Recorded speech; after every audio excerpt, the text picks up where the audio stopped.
of this. It also makes sense that it applies to the people as a whole to some extent, because the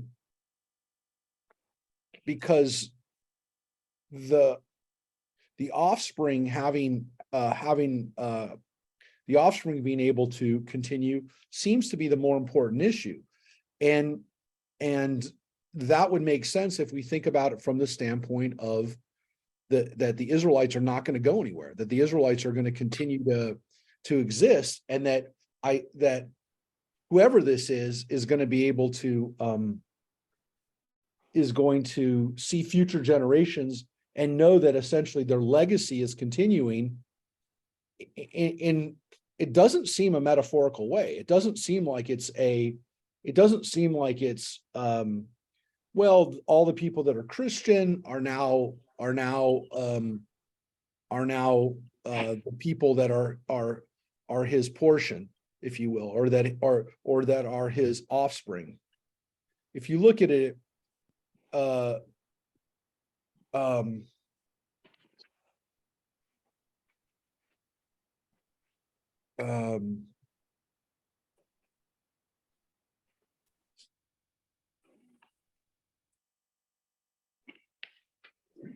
this line right here doesn't mean like it does. I know it's kind of weird because we see it in other contexts and you're maybe not realizing this, but this word ya'arich yamim doesn't mean like the world to come. It doesn't mean like after you die.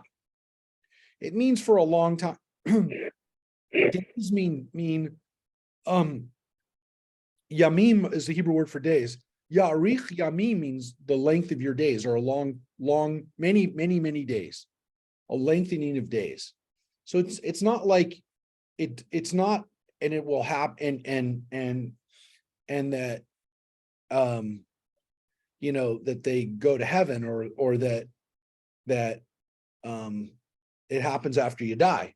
It means like in your lifetime. And so it seems as though as this kind of goes through this, you kind of get the understanding that the person or the group that is going through this doesn't die. They come close to death. They get beaten up really, really bad. They suffer like to the point of death, but then they don't die. They expose themselves to death, which is the translation here. They come close to death, but they don't die. And that kind of takes on the responsibilities and the sins of those who came before, or even those who are still there who don't get it. Which is why I think what Isaiah really, really means is that those people who've suffered through the exile, those who've been beaten, those who've been physically beaten, but also emotionally and mentally destroyed by exile, those people have suffered for all the people that came before, all the generations of Israelites who were doing the wrong thing, who were worshiping idols, who weren't listening to the prophets, who weren't doing the right thing. They took on the responsibilities for those people, the sins of those people, and then by their punishment, the people get redeemed. And so what Isaiah is really saying is that like the suffering time is over. That time has passed. Those people have done their job. Doesn't seem fair, but think about it. They now get everyone else off the hook. And so this was really important for the concept of what Isaiah is talking about, which is these people suffered so that now the people can be redeemed. They went through this horrible suffering, and then now we can get a level of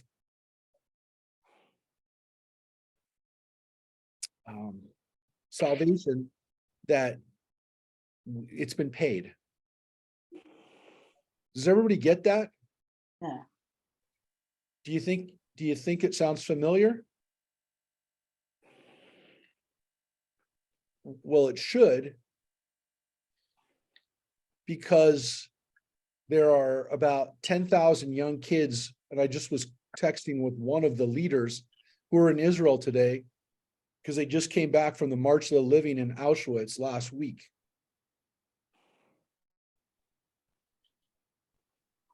So they were at Auschwitz for a Yom HaShoah last week. And then this week now they're in Israel to celebrate Yom HaZikaron and Yom HaTzmaut.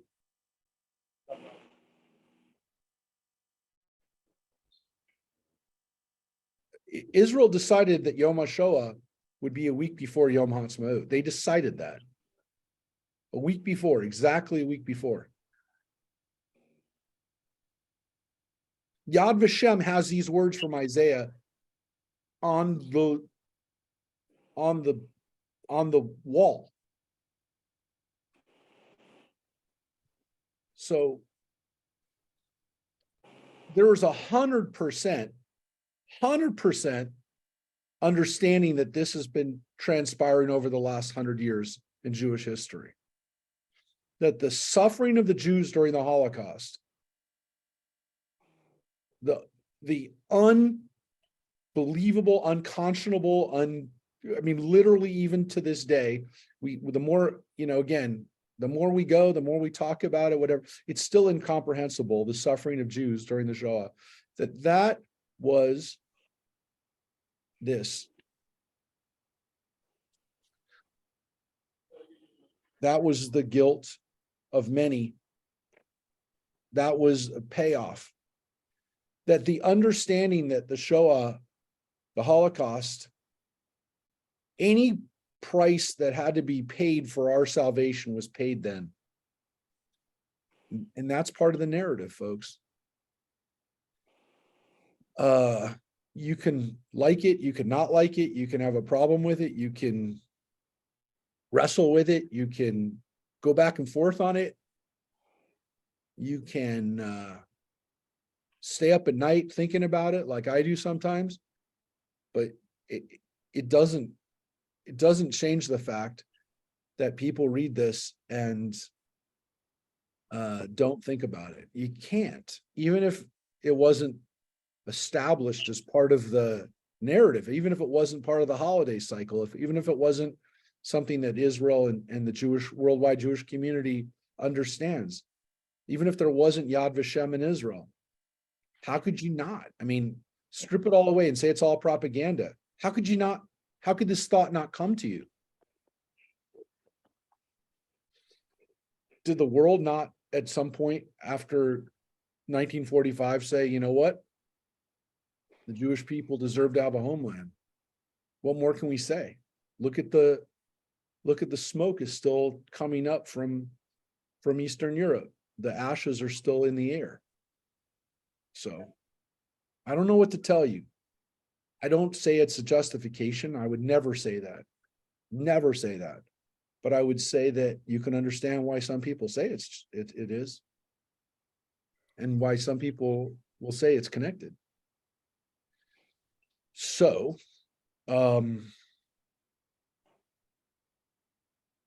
this is why to read this today is pretty powerful. Did anyone else want to make any comments? Karen, anybody else want to say anything about Isaiah 53? Because this is often used as proof text for Christians when they look at the Christian Bible and they say, well, Jesus, it's foretold. But I do want to say one more word about this. Nowhere in this text does it say that the person who's the suffering sinner, a servant, sorry, who intercedes for our sins, who bears the guilt of many, gets killed and comes back to life. Nowhere does it say that here. No, and you know what? I do have something to say, but I'd just rather have a private conversation with you about it, if that's okay, because I don't want it to seem like I'm challenging, because I'm not. I just have a legitimate question, and I'm not questioning you at all, because this really makes a lot of sense to me. No, there's no purpose. But if you think anybody else would benefit from it, please share. So I just want you to know that. Okay, well, you and I have had that conversation, how I went to Yeah. a rabbi in the past, Yeah. and I had asked the question about this because people were giving me all this stuff, trying to convert me and stuff.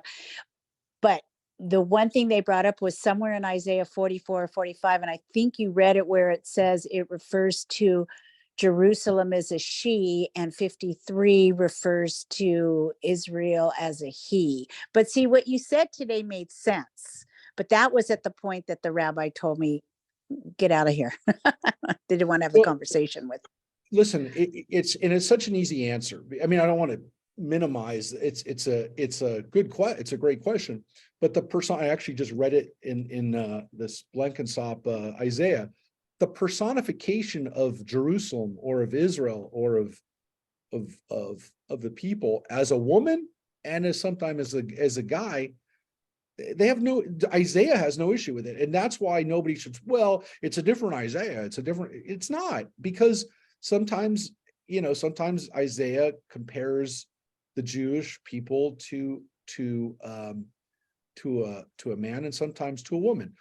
I will say Well, that. I do want to say that I really appreciate you putting all this information forth, because everything is so much clearer to me now, and I really appreciate it. It's Absolutely. really helped me a Thank lot. you. Thank you. And I do want to tell you the juxtaposition of what you just said is really important, because look at the next chapter. Look at 54, because in 54, there is no question here that Israel's compared back to a woman. So it's not, I will say that sometimes it seems obvious when they talk about Israel, or when they refer to Jerusalem, oftentimes they refer to the nation or the country, oftentimes as a woman. And sometimes they seem to personify the suffering of the individuals as a man. But I don't want to say that it's as simple as that, because it really doesn't come down along those lines.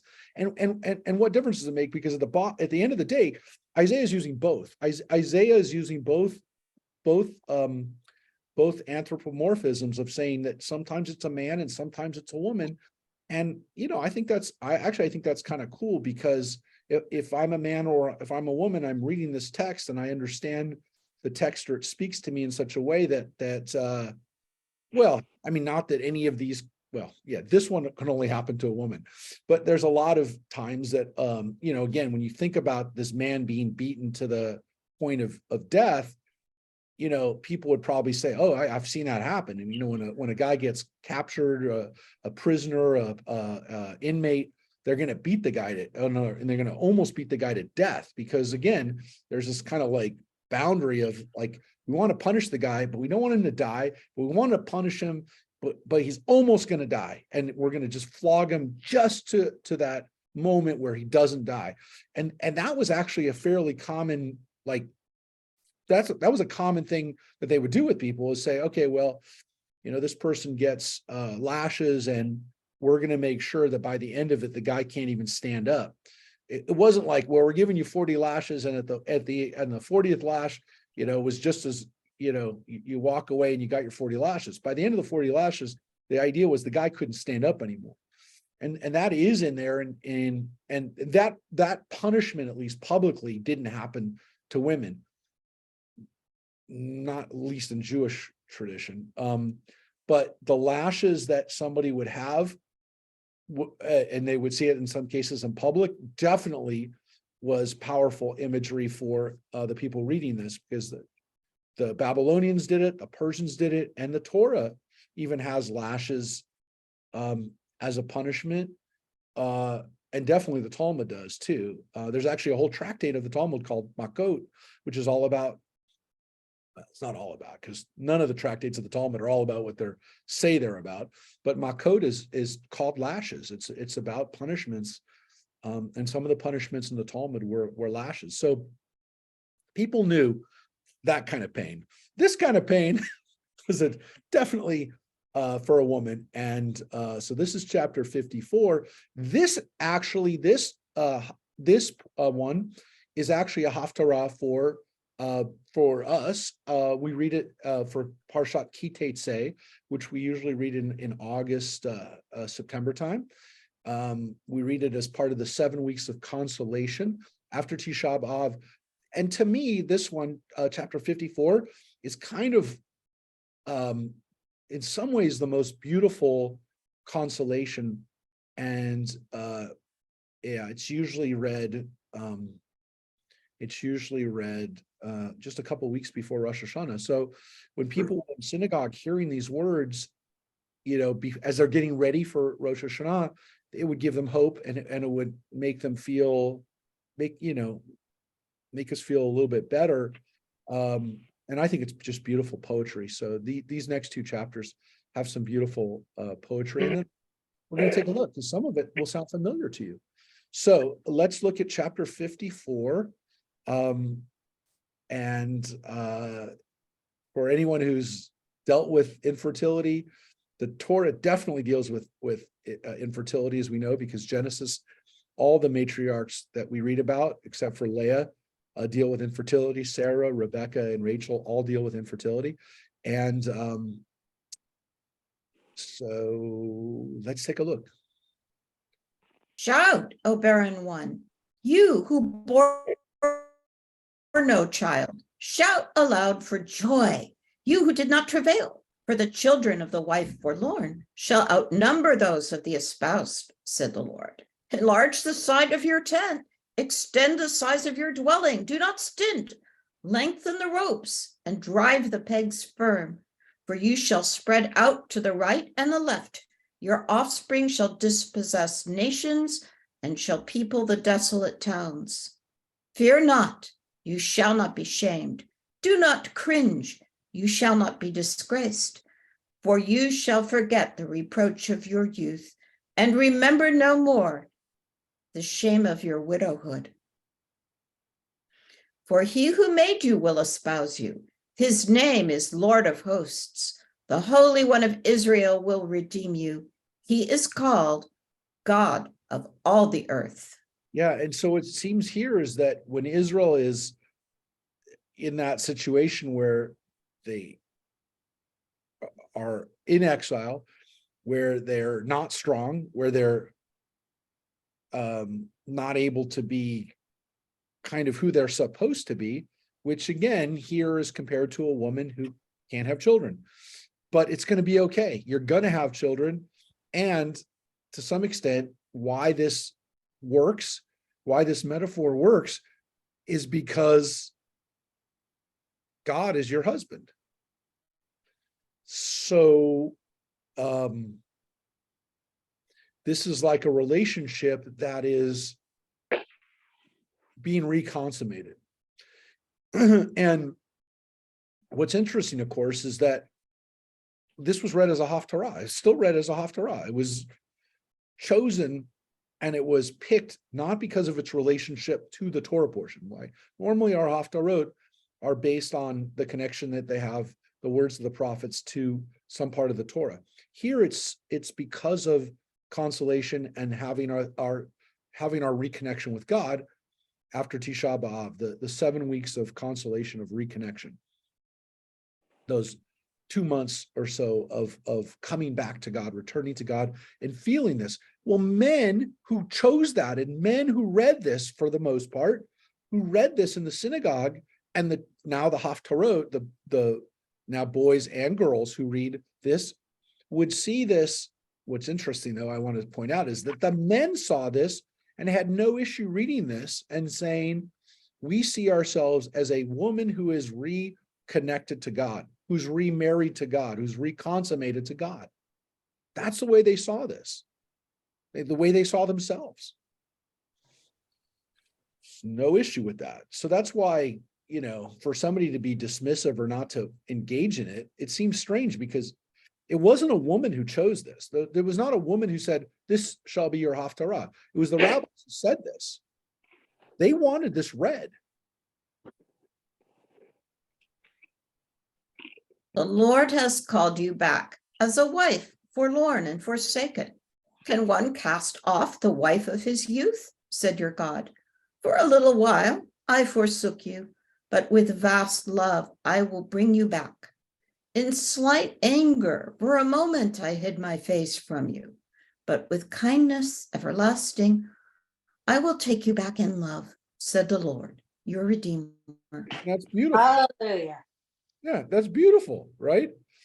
This is beautiful because this is, a reconnection. It's basically saying, God, I was mad at you. I didn't want to be with you, but how can I forget my wife? How can I forget the love of my life? The woman that, that I fell in love with years ago. And this is, this is kind of a reminder that, people sometimes have to go back to those moments when they first started dating or they first felt that passion and that love. That's what God says. God says, I remember when we first started dating. So that's what God says. And it's not, the anger is over. For this to me is like the waters of Noah, as I swore that the waters of Noah nevermore would flood the earth. So I swear that I will not be angry with you or rebuke you. For the mountains may move and the hills be shaken, but my loyalty shall never move from you, nor my covenant of friendship be shaken, said the Lord, who takes you back in love. So look, it's so beautiful. It's so affirming. And it's also, again, something that when people would say, well, has God forgotten the Jewish people? Well, if you're gonna take Isaiah, and if you're gonna pick Isaiah 53 to talk about Jesus, how could you not take Isaiah 54, which says very clearly that God's relationship with the Israelites, with Israel, will never stop? It says, it'll never stop. The mountains could move, the world could fall apart, right? And it's beautiful. It's a beautiful line. But my love for you will never stop. My loyalty to you, my covenant with you will never stop. All right.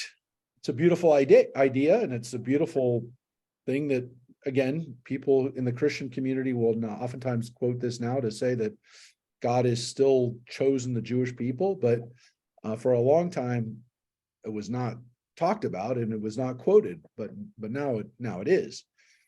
All right. Now this section here is sometimes read as a separate section, 11 through 17, but let's take a look at this because, that seems to be like at least a separate idea. This is another idea here.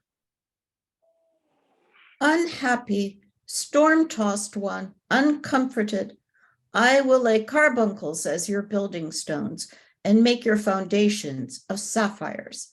I will make your battlements of rubies, your gates of precious stones, the whole encircling wall of gems. And all your children shall be disciples of the Lord, and great shall be the happiness of your children. You shall be established through righteousness, you shall be safe from oppression, and shall have no fear from ruin, and it shall not come near you. Surely no harm can be done without my consent. Whoever would harm you shall fall because of you. It is I who created the smith to fan the charcoal fire and produce the tools for his work. So it is I who create the instruments of havoc. No weapon formed against you shall succeed, and every tongue that contends with you at law, you shall defeat. Such is the lot of the servants of the Lord, such their triumph through me, declares the Lord. Anybody want to say anything? Saying you're going to win it. He's comparing the people to, to the plaintiff in a lawsuit and saying you're going to win. Yeah, that's true too. Right here, though, kind of obvious, though. The servants of the Lord. The servants of the Lord, right. It's everybody. It's all of us are the servants. It's not one person. It says the servants of the Lord. So at least at some level, Isaiah has no issue saying flat out, don't look for one servant. It's the servants of the Lord.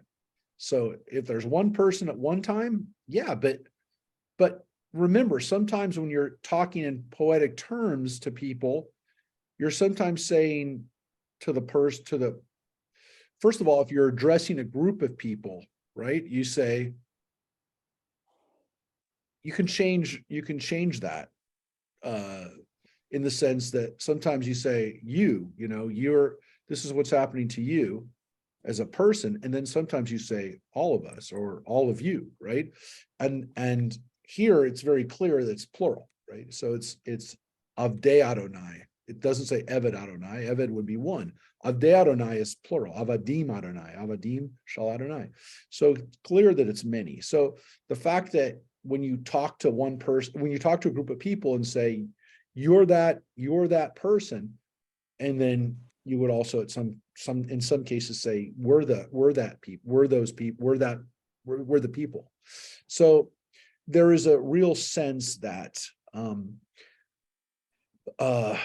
everybody at least could potentially be a servant, because we're the servants of the Lord. And it's clear that he's talking to the people, right? But he uses the word you. So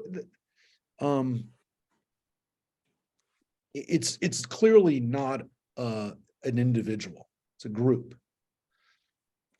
Anybody else have anything to comment on this section? Yeah. Rabbi? Yeah. Can you hear me? Yeah. Those that are faithful to the Lord is what I gather from it. From which one? The servants of the Lord. You said okay. the group of people, those that are faithful to him. Yeah, but that it's not reduced to one person. It's not reduced to a servant. It's right. It's the group that is faithful to him. Yep. And so what he's saying, what Isaiah is saying to the people, or again, what God is saying to us through Isaiah, is that, you've made it through this part, you've made it through this hell, and you're going to be okay now. To some extent, there's also this repetition that we've seen earlier in Isaiah, just even last week, that, I did this stuff too. The bad stuff that happened to you. Yeah, I did it because I do everything, right? I created the furnace. I created the weapons, and even the weapons that were used against you. I know what happened. God's not saying, I don't know. I had no control over that at that point.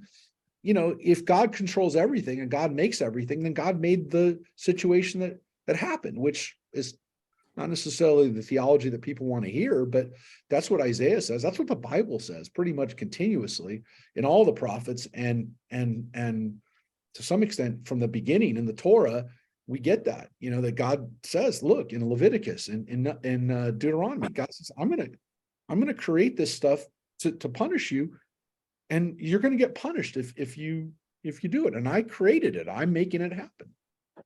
So there definitely is that sense in here. Somebody else was going to say something too. Yeah, Rabbi, I was going through 14, 15, 16, 17.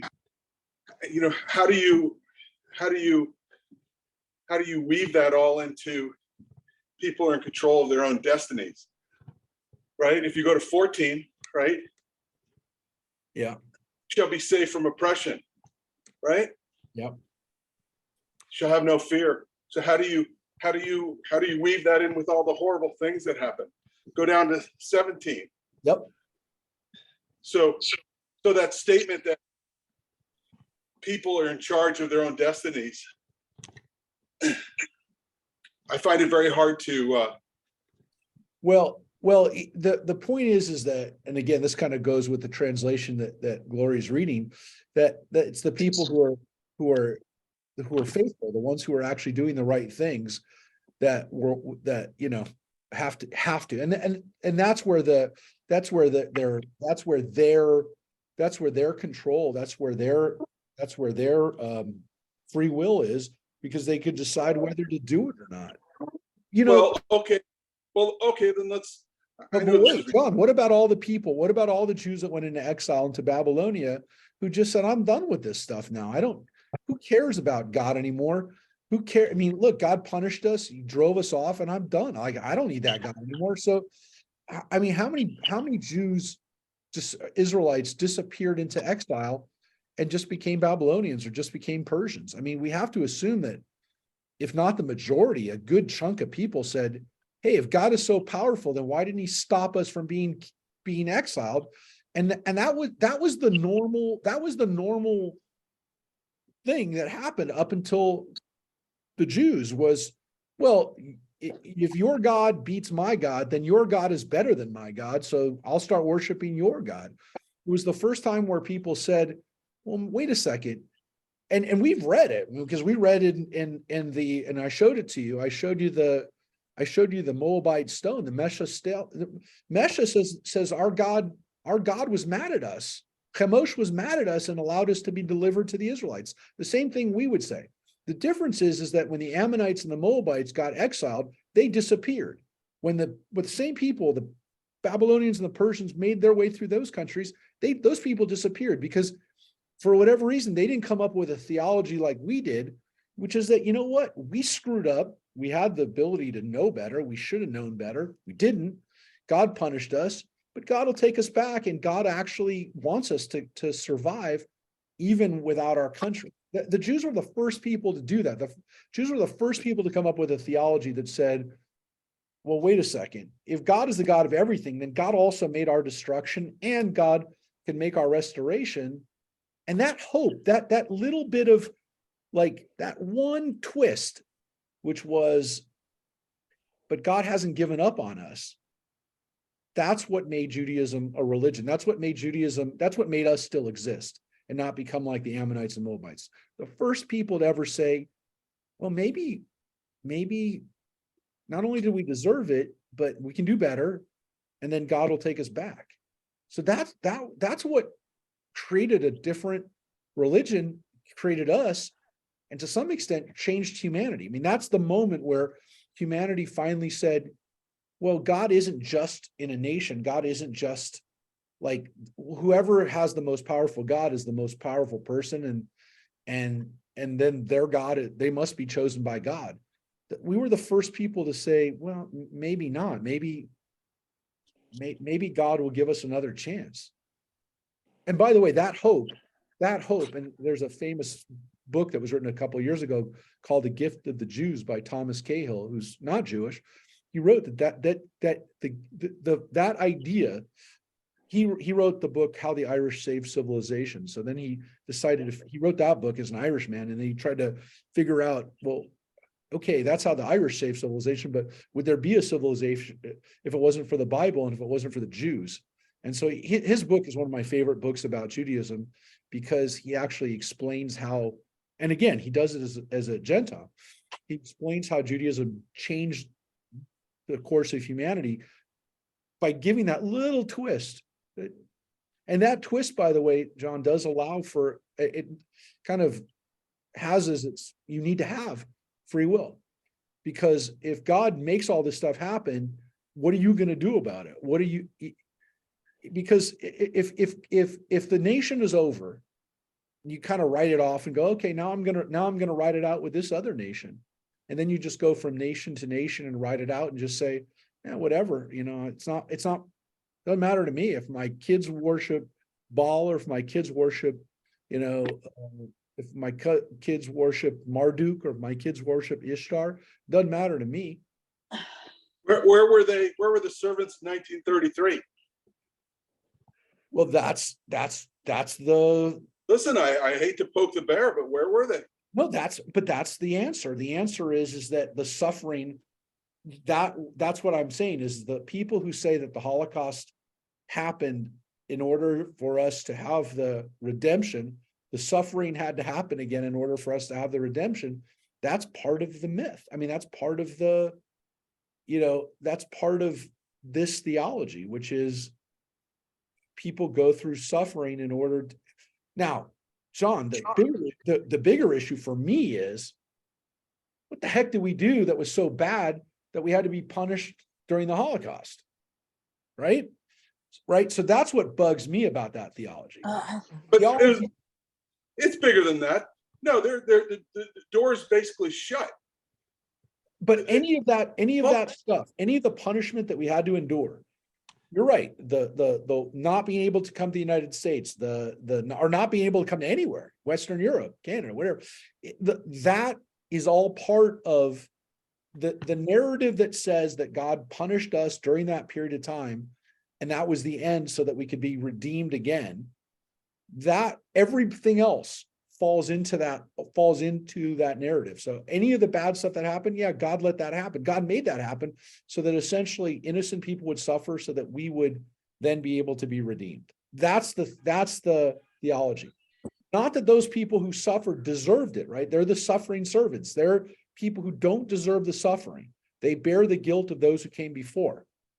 So they're doing that. The people who suffered in Auschwitz suffered according to God's plan to some extent, which again is upsetting because you say, well, they didn't do anything. There's no direct cause and effect for their suffering. But Isaiah at least allows that to happen. Isaiah at least allows for there to be innocent people suffering so that you can now catch a break. That's the theology. My problem with it, well, I have a problem with it because I don't like the idea that someone suffers for me at all. But the bigger issue is, what did we do to deserve that punishment, right? So what did we do to deserve the punishment from 33 to 45? That's my question. And that's where I get a little angry, because that presupposes that we did something that caused or necessitated that type of punishment. Because to me, the previous 2,000 years of Jewish history, we were suffering for much of that time. We were getting kicked around for much of that time. And what did we do something that bad during that period of time?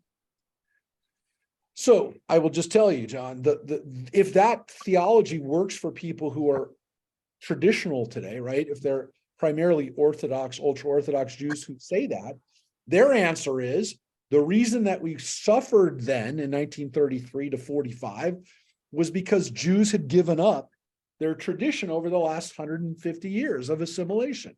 That the assimilation that started during the Haskalah, during the Enlightenment period, during the time pretty much from like the late 1700s, early 1800s, from the Napoleonic period where Europe encouraged us to assimilate and broke down the traditional barriers that stopped Jews from entering society. When Jews made that crossover and entered society and gave up tradition, that's why we got punished. So of course, what bothers me about that is that as a Jew who is firmly entrenched in the Haskalah and Enlightenment, it bothers me because you're essentially saying that what I'm doing deserved what I'm doing currently.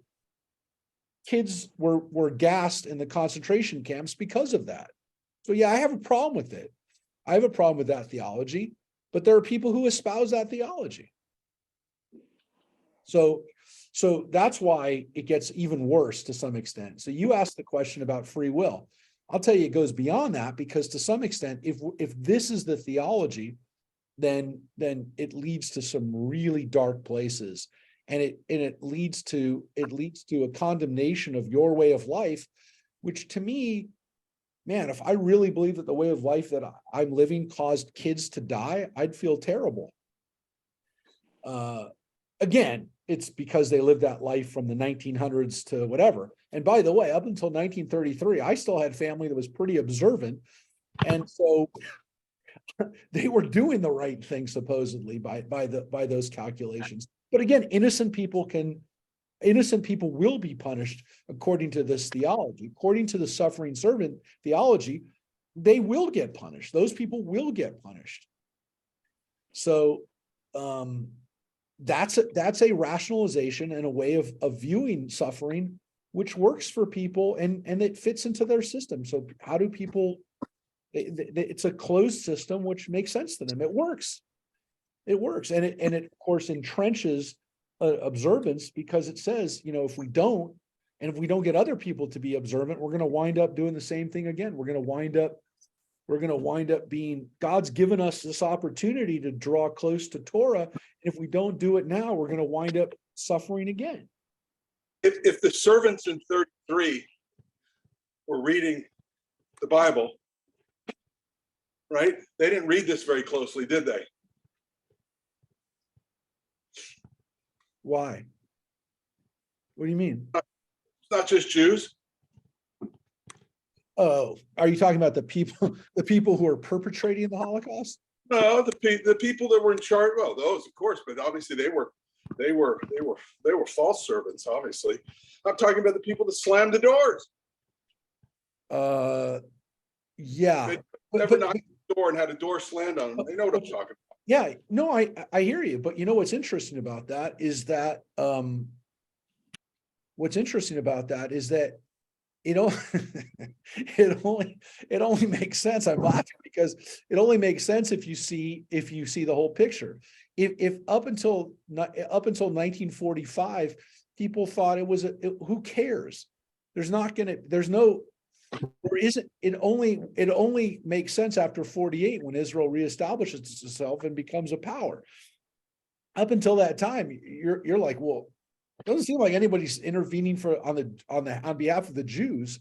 So I don't know that people in 1933 thought that they were doing anything different than every other government did for the last 2,000 years of Jewish history, which is, who cares? Who cares about the Jews? If you could derive some economic benefit from them, then great. And there were people who did that. Heck, the United States let in a whole lot of German Jewish scientists who are brilliant people. You're about to see the movie Teller or Oppenheimer is about to come out. You'll see Oppenheimer, Teller, Einstein. You'll see all those guys, that helped develop our nuclear program. And of course, then we let Nazis in as well, because if somebody can give us something, then we let them in. But no, the whole purpose of looking at this from the standpoint we're at now, we're vindicated. We're now in the time when people are when the triumph that they've triumphed. But at the time, you never knew when it was going to end. So yeah, we have the luxury of looking back and going, yeah, you guys were wrong. But I don't know that they felt they were wrong in 1933. The people that working in the State Department, I don't think that they were looking like they were wrong. I think they looked like they were doing everything that anyone else had done for the last 2,000 years of Jewish history. And again, what Israel proved was that we're not going to let anyone do that again. We're not going to have a situation where we rely on other countries to help us not be. So what's interesting about this section, of course, Isaiah chapter 54, is this verse in particular, 11, which has to do with actually when a lot of our ancestors came to this country, right? Because what's the translation that we have in the King James? Somebody. Mary, do you have your King James by you? I do. Chapter So chapter verse 11? Yeah, I mean, verse 11, chapter 54, verse 11. Okay. O thou afflicted, tossed with tempest and not comforted, behold, I will lay thy stones with fair colors and lay thy foundations with sapphires. Beautiful, right? A beautiful line, poetry, beautiful poem. But sometimes the translation of this, well, let's take a look. One of our poems in America, right? Mhm. Here it is, right here. And to get back to what John said during 1933, send these homeless Tempest-Tost to me.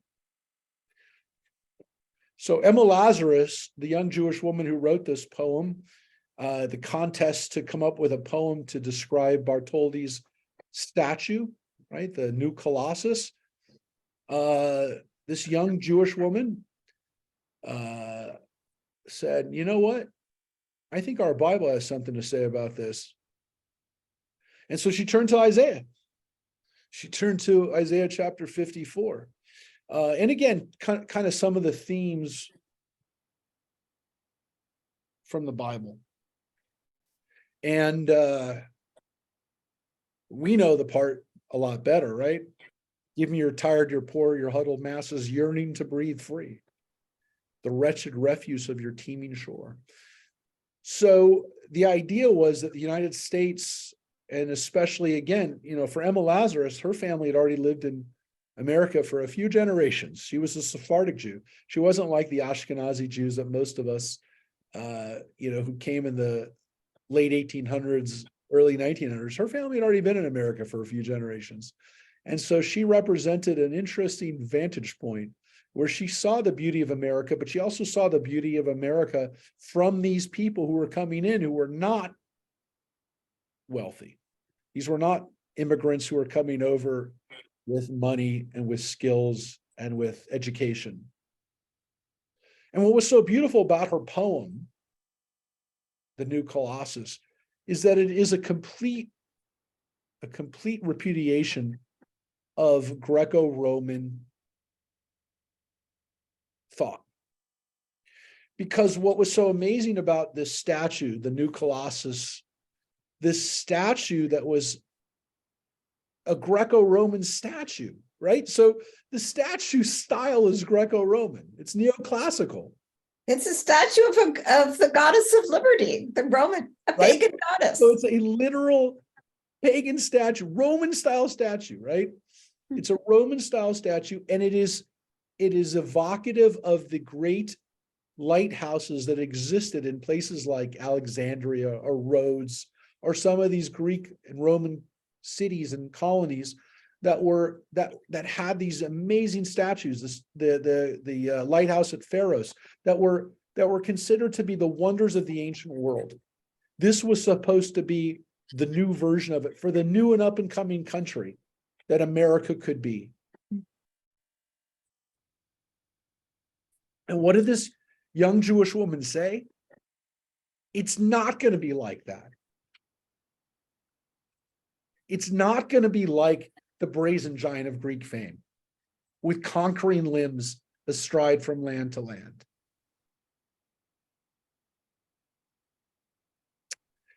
Yeah. So as much as we can think and talk about Israel today on Israel's anniversary, think about America for a second and think about what somebody who understood our Bible and understood our principles, Emma Lazarus, is saying here about what America is going to be. America is going to be like the vision of the prophets. It's going to be the vision of our Bible, and not the vision of some, twisted version of what the Bible says, but what the values and the ethics of the Bible are, which is to see the humanity of everyone.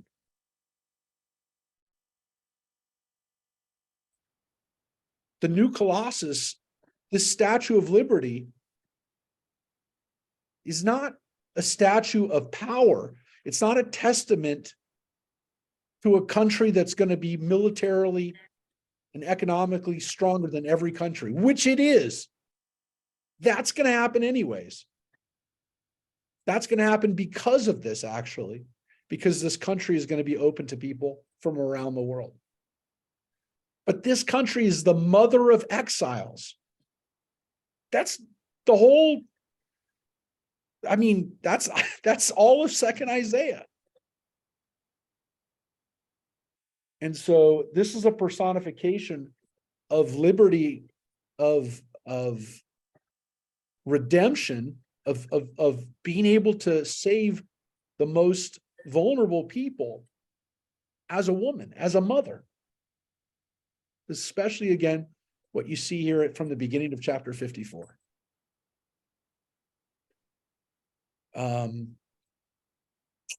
Yeah,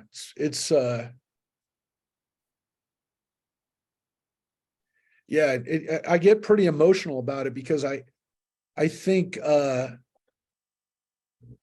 everybody, I don't know how often, but every few years you need to go down to you got to go down to the lower part of Manhattan. You got to go down to the Bowery. You got to go down to that area and look at the Statue of Liberty like our ancestors did for the millions of Jews who are descendants of people who that was their first sight as they came into the United States. Yeah. Pretty powerful. It's pretty powerful. It's the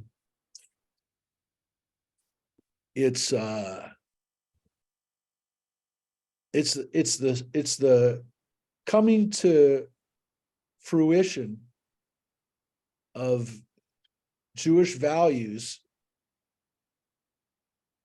as well. And I want people to understand that as much as we talk about this country being a Judeo-Christian country and it's a country of whatever, I want you to understand that the greatest symbols of the United States,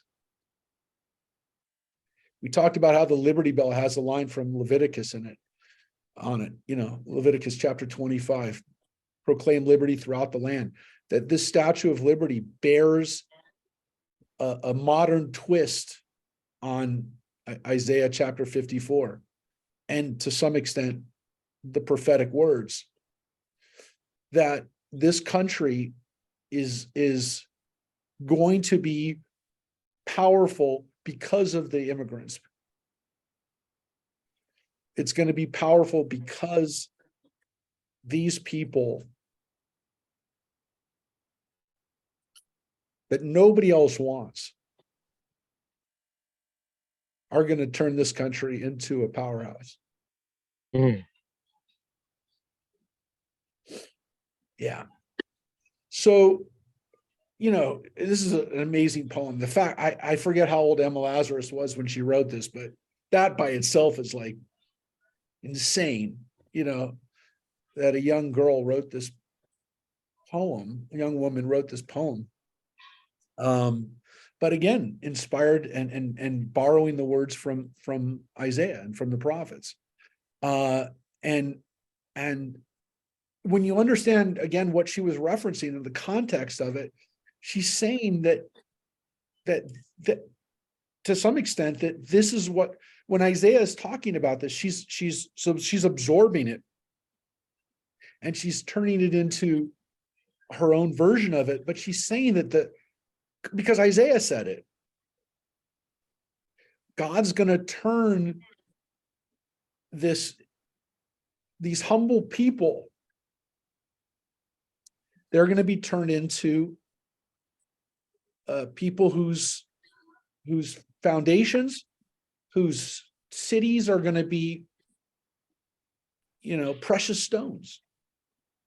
The things that they'll be able to do because of this strength is taking, again, people who never we'd ever think would be that. The unfortunate Tempest-Tost people, and then turning that into something where they're going to be able to create, and in this case, again, God is going to give them this kind of wealth. And listen, how many times how many of us have relatives who came to this country with nothing, and then within a generation or two, what do I need to tell you? It's been told so many times, it's ridiculous. But yeah, that's what this country has stood for. We hope it continues to stand for, because if we have that commitment to taking people in who no one wants to give a chance to. Look, it's easy to take in, and we're taking in the people from China who are trying to get out of that country and who don't want to live under an oppressive dictatorship and have every single email and text that they read, open them up to being arrested. Look, by the way, I was going to say that every text is read. Every text is read here too. The difference is that unless it's something very provocative and dangerous, we're not going to get rounded up and taken away. In China, they honestly don't know whether the next text that they send out is going to result in them getting a knock on the door. And I mean that. I mean, that's true.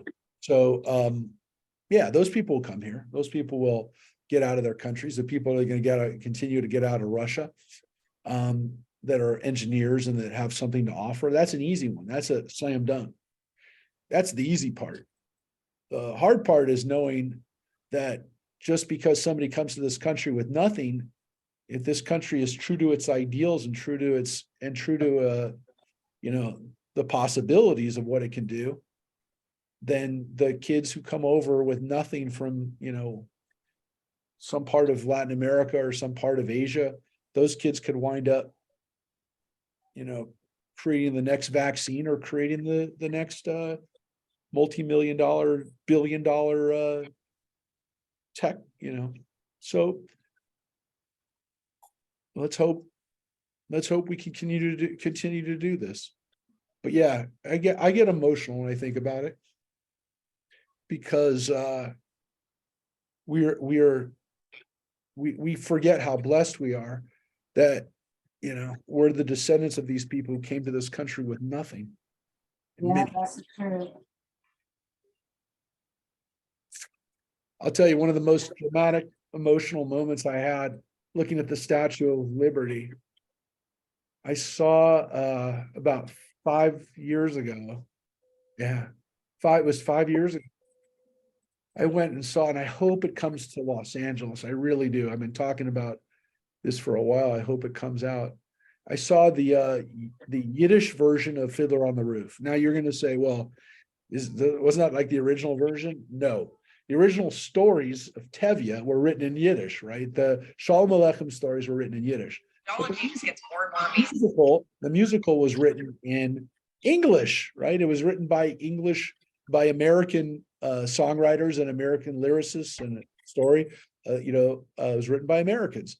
But yeah, the original stories were written in Yiddish, and so now they've taken the songs and the dialogue, and they've translated it back to Yiddish. So you kind of get what the original flavor is. Now it's all subtitled. You don't have to know Yiddish in order to see, but to hear them speaking Yiddish, just to hear it is really powerful, and it makes it feel like you're really there, because it's your family, it's your people up there, doing this. And again, the fact that some of the cast is not Jewish and doesn't know Yiddish is even more amazing, but it shows you how people can learn and take on a new language and sing in another language. So everything's subtitled. You don't have to worry about it, but there's something so powerful about it. And I saw it at the Museum of Jewish Heritage down in the lower Manhattan area. It's right next to Ground Zero. It's right next to the 9/11 Memorial. Is the Museum of Jewish Heritage, and it's basically a Holocaust museum as well. And they have a theater there, which is where I saw it. But because it's right at the bottom of Manhattan, you can you go up into the 3rd floor or 4th floor. You can actually look out over the Statue of Liberty. So at intermission, I walked up and I looked up at the Statue of Liberty while I'm seeing this, and I just started crying. I thought about my ancestors living in Ukraine and Poland and stuff, and seeing that, when they got out of the shtetl, to be able to see that, and it was so emotional to see that. I was a wreck, man. I was so moved by seeing that and having that experience of being in that moment. But I mean, just the whole thing with, Tevye and his daughters, and having, daughters that are, about ready to get married, and, not that they are, but that they could. And the fact that it was too much association with Tevye.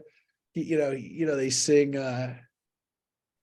"Do you love me?" And I'm like, oh, geez, I've been married the same amount of time as Tevye and Golden. Now it's 30. Now I've been married 30 years, but and she says after 25 years, I'm like, it's too personal. But it really hit me, and it was really a powerful show. So I hope it comes. I hope it comes around the world. I hope people get to see the Yiddish production. So we'll let you know if it does. I'll definitely give you a warning as soon as we know. And it was actually produced by Joel Gray, who is a pretty talented Broadway person in his own right. But he actually produced it. So, all right, let's look at chapter 54. 55. Does anyone else have any comments or anything about 54 though? Sorry. All right, let's take a look then at 55, everyone. Oh, all who are thirsty, come for water. Even if you have no money, come, buy food and eat. Buy food without money, wine and milk without cost. Why do you spend money for what is not bread, your earnings for what does not satisfy?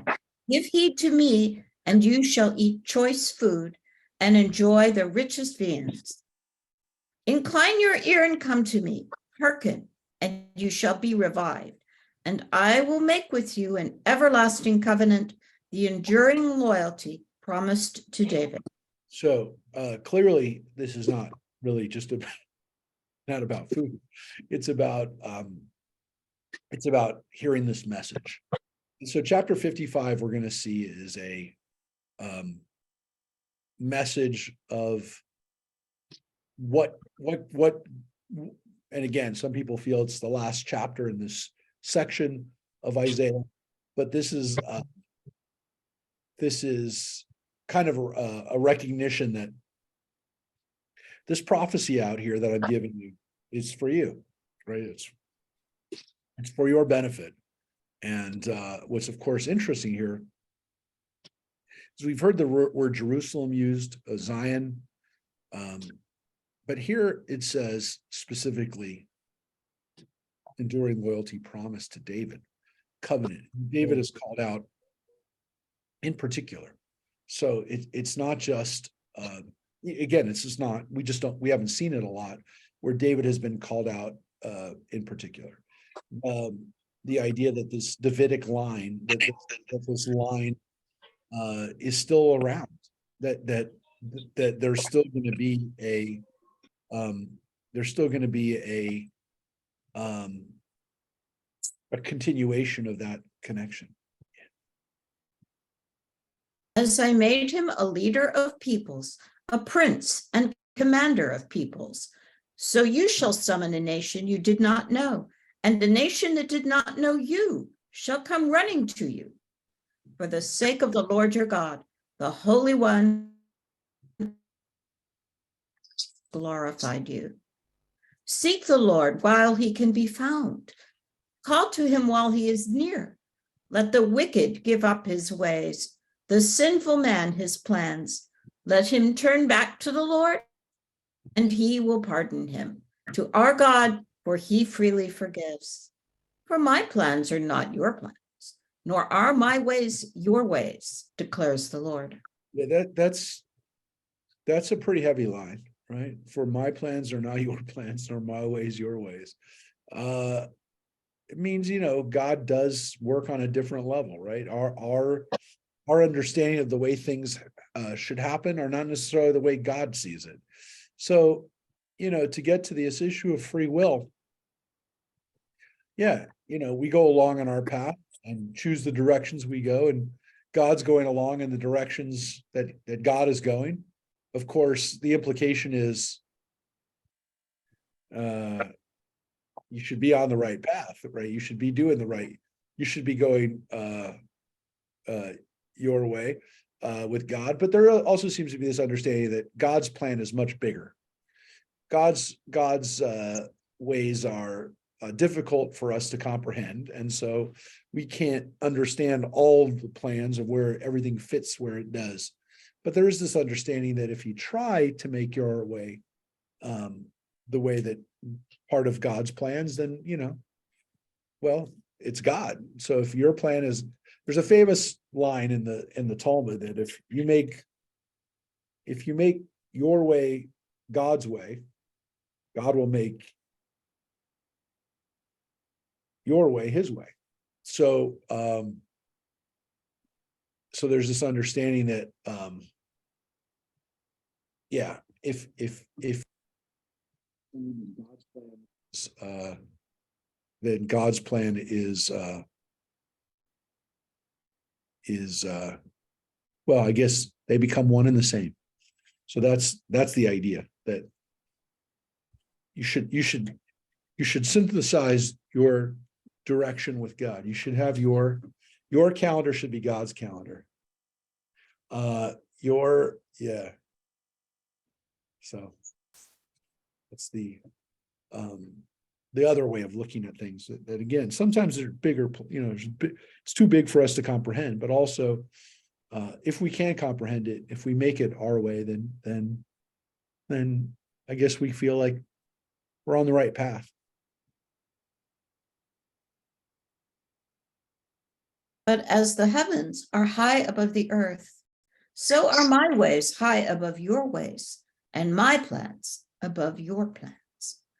For as the rain or snow drops from heaven and returns not there, but soaks the earth and makes it bring forth vegetation, seed for sowing and bread for eating, so is the word that issues from my mouth. It does not come back to me unfulfilled, but performs what I purpose, achieves what I sent it to do. Yea, you shall leave in joy and be led home secure. Before you, mountain and hills shall shout aloud, and all the trees of the field shall clap their hands. Instead of the briar, a cypress shall rise. Instead of the nettle, a myrtle shall rise. These shall stand as testimony to the Lord, shall not perish. Yeah. Well, this is also a great thing to think about today, which is the earth, well, particularly your land, will come back to life. And so in those places where there was, weeds, where there was stuff that, you really don't want to have growing on your property, the briars and nettles and those kinds of things, you're going to now have these beautiful trees, beautiful plants.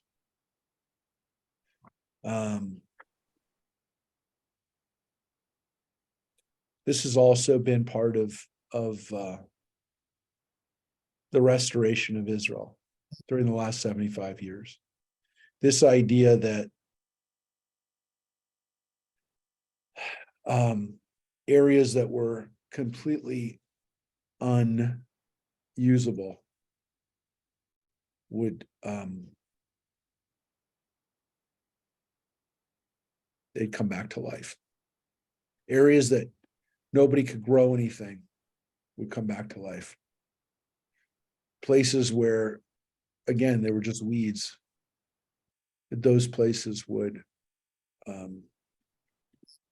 once again be filled with vibrant life.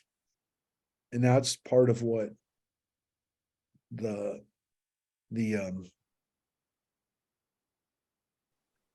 that's part of what, again, when we think about what Israel means to us,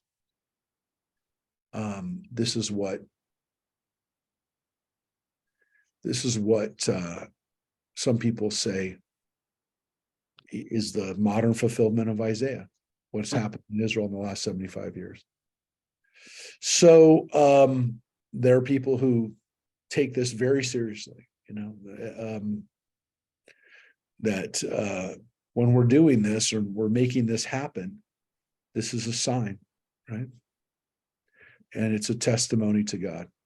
So when you see Christians who get very motivated by this, who are Bible-believing Christians, you can understand why. Because they see this coming to fruition. So it's not just Jews who see it that way. There's a lot of people who see this and who get excited by it because it's a testimony to God. It's a glorification of God. Yeah. So that's why people invest in it. And that's why people love to watch it happen. So let's read a little bit of 56. We'll see how much we'll read today of 56, and we'll finish up with this today.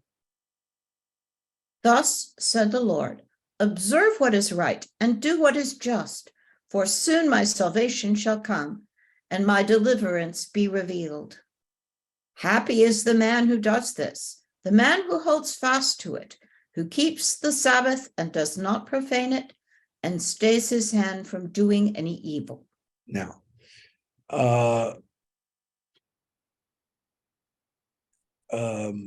I'm tempted to not go much further because I'll say this. Did you just notice the change in tone right here?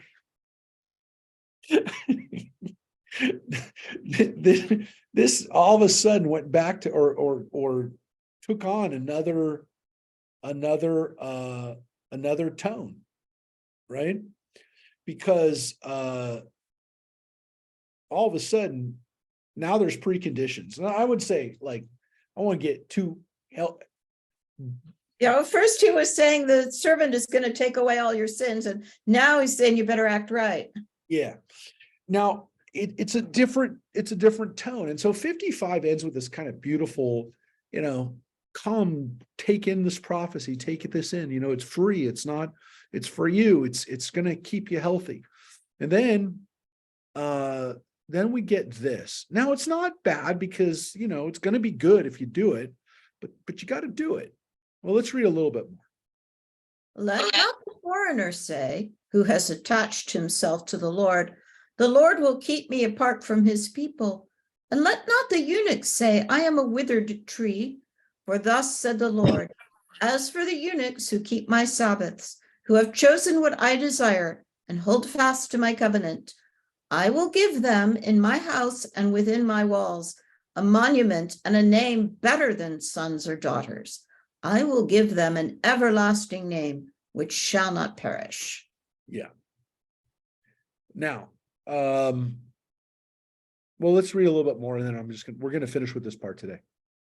As for the foreigners who attach themselves to the Lord, to minister to him, and to love the name of the Lord, to be his servants, all who keep the Sabbath and do not profane it, and who hold fast to my covenant, I will bring them to my sacred mount and let them rejoice in my house of prayer. Their burnt offerings and sacrifices shall be welcome on my altar, for my house shall be called a house of prayer for all peoples. It's a beautiful line. It's a beautiful, beautiful line.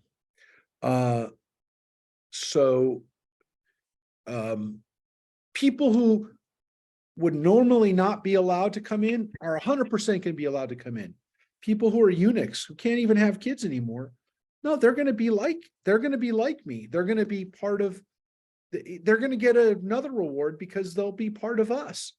The foreigners who attach themselves to you, the nochri, the person who's not even Jewish, if they do what's right, if they keep the Shabbat, they'll be taken in. Oh, hallelujah. Right? But if you think about it, look at this.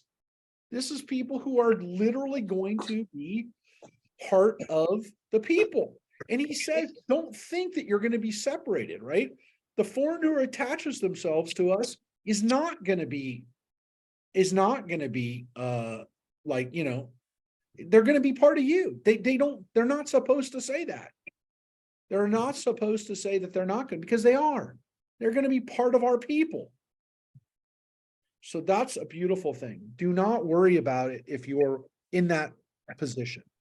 It's a beautiful text because it basically says, if you do the right thing, it doesn't even matter. So the whole purpose of the previous sections, which seem to have been to make sure that Jews don't give up hope, right? That this redemption is coming, that your suffering had a purpose, that it's over, and that you're going to be redeemed. Now, well, you do what's right. So there's a different tone, there's a different tenor here. But it is very hopeful. It's good. It's not bad. I'm not saying like it's suddenly gotten dark. It hasn't. But there is something here, right? And so what's so interesting about this is that this section seems to really be talking about non-Jews who attach themselves to the Jewish people, eunuchs and people who are doing things that, again, maybe at one point they were a eunuch, but it's okay. They're going to still be part of our people. It's like they have kids, right? They're us. All right. Now, we're going to wrap up with this, but I want to tell you one thing. Remember how I told you that these words are on, the words from Isaiah are on, the words from Isaiah are on Yad Vashem? Judith, are you here with us still? Judith? Where's Judith? Well, I guess she's not here now. She was. It's right here. The name of the place is right here. Whoa. I clicked on the wrong thing. Well, I didn't want to hold it a second. I'll just go to it right here. Here it is right here. I will give them in my house and within my walls a monument and a name. Better than sons and daughter, I will give them an everlasting name. It's right here. I will give in this house, in my wall, within my walls, a Yad Vashem. That's where the name for the Holocaust Memorial comes from. It's called Yad Vashem. Now, the context of this clearly was not about survivors. It's not even necessarily about Jews. It's about eunuchs who will be connected to the people. But here it's being used as a metaphor for what? For in Yad Vashem, for all those who died, who now are going to be remembered in Israel within my walls. And I will give them an everlasting name that will not perish. So all those people who died, their names are now being kept in the Hall of Records so that they'll never be forgotten within my walls. So Yad Vashem is the place where those people who never had survived, who never had any descendants, who were killed before they could have children, the 1.5 million children who were murdered before they could have children, and they'd be grandparents and great-grandparents by now, that they have a home, they have a name, that they have a place in my walls, in my city, in my house, in Jerusalem. That's what Yad Vashem was. And again, if you saw the context of this line from Isaiah, you'd go, he's not talking about a Holocaust memorial place. He's talking about eunuchs who don't have kids, but who are going to be connected to the community. But that's how that's how we've done for thousands of years, how we've taken lines of Torah out of context and said it applies to this. So the fact that, again, that Christians will do it, I say, more power to them. They're doing a Jewish thing. It's not wrong to interpret and to take lines out of context. This line was taken out of context and repurposed for Yad Vashem. And that's where it comes from. So again, occasionally I get to show you a line from Torah and you get to see where it comes from and you go, wow, I had no idea where that came from. Well, you can say that about this. And it's no less powerful when you know that it was taken out of context, but it is amazing to see the original context of where this comes from. So next week, we're going to continue. We're going to read this last part of Isaiah. These last 10 chapters we'll probably be reading over the next couple of weeks. And we will be in person next week and online. So if you want to join us next week in person will be May 2nd. It's hard to believe we'll be in May, but we'll be in May. And I wish you guys, everybody here today, starting tonight, a chance to celebrate. Think about Israel. Think about the amazing gifts that Israel has given us over the last generations. And hopefully, folks, we'll continue in strength. And for those who are going to be with us in Israel coming up in June, something to look forward to. And for those who went with us in February, you understand why it's so important to be there and why we take people to Yad Vashem and we try to understand what it was like to see a country that has turned nettles and briars into forests and skyscrapers both. So we hope everyone has a good rest of the week and we look forward to seeing you soon. Thank you, Rosemary, for reading for us. Thank you. Take care, everybody. Thank you. All right. Thanks, Rabbi. Thank you so much. Rabbi. Bye, everybody. Bye.